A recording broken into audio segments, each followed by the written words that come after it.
Bluetooth headphones are what feels like an infinitely large category. There are quite literally hundreds to choose from on worldwidestereo.com alone. So how do you know what to look for when shopping for a new pair? Wired or wireless? Bluetooth compatibility? What's the isolation and noise canceling like? And do your headphones come with a small little touchscreen? What the heck even is this thing? Well, I'll help you decide what features are important to look for and how the new JBL Tour One M3 may fit into your lifestyle. Let's crack a pair of these open.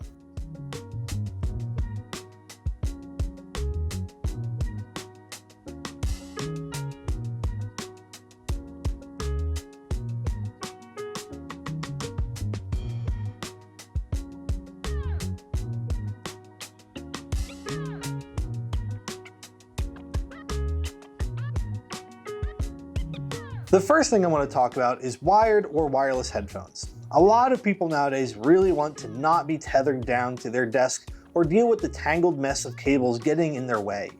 And others really want that hardwired connection for the best audio quality and reliability. Most high-end headphones will focus on one or the other, but the growing trend is to support both, which is nice to see. And JBL has done just that with these headphones.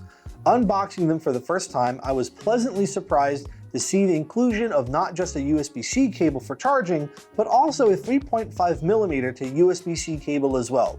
You have two options to connect via a cable to your laptop, phone, or anything else. USB-C is the standard moving forward in electronics, but JBL hasn't forgotten about the USB Type-A people in the world and included a little adapter. And with the Smart TX device, which can act as a high-quality, low-latency audio transmitter, I feel confident in saying that no matter what your device is, you'll be able to connect it to the Tour One M3.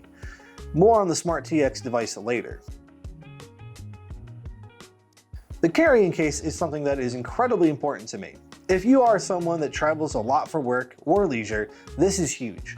The color of the case matches the headphones, which is nice, and on the outside it includes a strap and carabiner to clip it to a backpack or luggage. Inside the case, you can see a little decal that shows you how to fold up the headphones to fit inside, and an accessory pouch with a Velcro seal. I think that's a great inclusion, so all your loose cables and chargers have somewhere to be secure. I mean, for travel, you could put your phone charger and cables in there too, which is handy. Next step is to fire these guys up.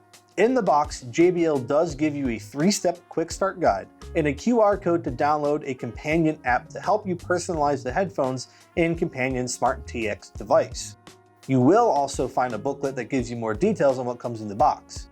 The JBL Headphones app gives you a ton of control options, and most of the app's functionality seems to be mirrored on the Smart TX device. Let's talk more about this little guy now. In a world where seemingly everything has Bluetooth, I struggle to find exactly where the Smart TX will best be used, but I can think up of a dozen examples where it could be used. For example, on a plane that has in-flight entertainment with only a headphone jack to connect to, you can use the 3.5mm cable to connect the Smart TX to the display and broadcast the audio wirelessly to the headphones.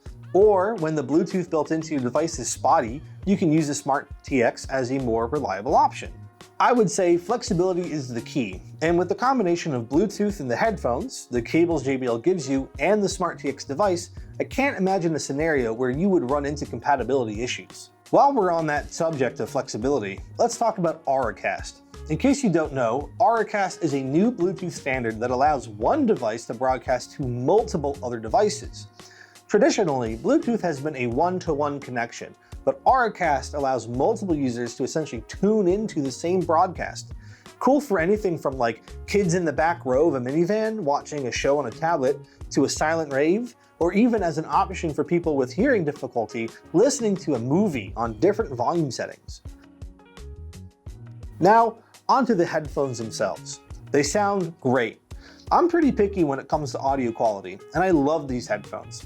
Out of the box, the bass was punchy, the mids were clear, and the highs were sparkly. I ended up settling on an EQ preset called Club, which boosted the highs and the bass a little bit, which tuned them more to my style of listening. The EQ presets range from a pretty good to I don't know what they're trying to accomplish, but JBL gets pretty in-depth with their custom EQ curves. You get access to take any of the presets and customize them to your liking with the 10-band visual equalizer. or make one from scratch. Comfort and style is two other hugely important factors when it comes to headphones. Comfort matters a ton. If you're going to wear these for 2, 5, 8, or 14 hours on a flight, they better be comfy. And they definitely can last that whole flight, especially with a battery life up to 70 hours. I only wore them for about a 4-hour session while writing the script for this video, and they never posed any comfort issues for me. I found the ear cups and headband both very soft and spongy, and the headphones themselves are quite light. The one thing that was a discomfort though was the noise cancellation. I'm incredibly sensitive to the pressure you can sometimes feel when noise canceling is turned on, and these felt particularly aggressive. But if you're looking to block out the world's distractions, maybe that's a good thing. It was incredibly effective, but I opted to leave it turned off for most of my testing. The style of these are great. They don't stand out too much, but I absolutely love the blue colorway with the bronze accents. I have 2 pairs of blue speakers at home and a matching blue turntable, blue MacBook, and blue iPhone. I guess I know what my favorite color is. The Tour One M3 also comes in black in what JBL calls mocha, which is like a dusty off-white. I think these 3 colors are enough, but I'll never say no to more. The JBL Tour One M3 retails for $449.95 on worldwidestereo.com, which puts it in line with plenty of other headphones in that category. I would recommend these headphones for people who think that flexibility is a top concern, people who want to be able to broadcast audio easily with the Smart TX transmitter, or music lovers who want blue headphones as a vanity piece to match the rest of their blue tech like me. Seriously though, I think that they are a great value, and you should definitely consider them for your next upgrade. Thank you for watching, everyone. If you want to learn more about these headphones, check out our listing on them linked down below. And if you want to stay updated with all of our reviews, guides, and more, please subscribe and ring the notification bell. This is Chris with Worldwide Stereo. Thanks for tuning in.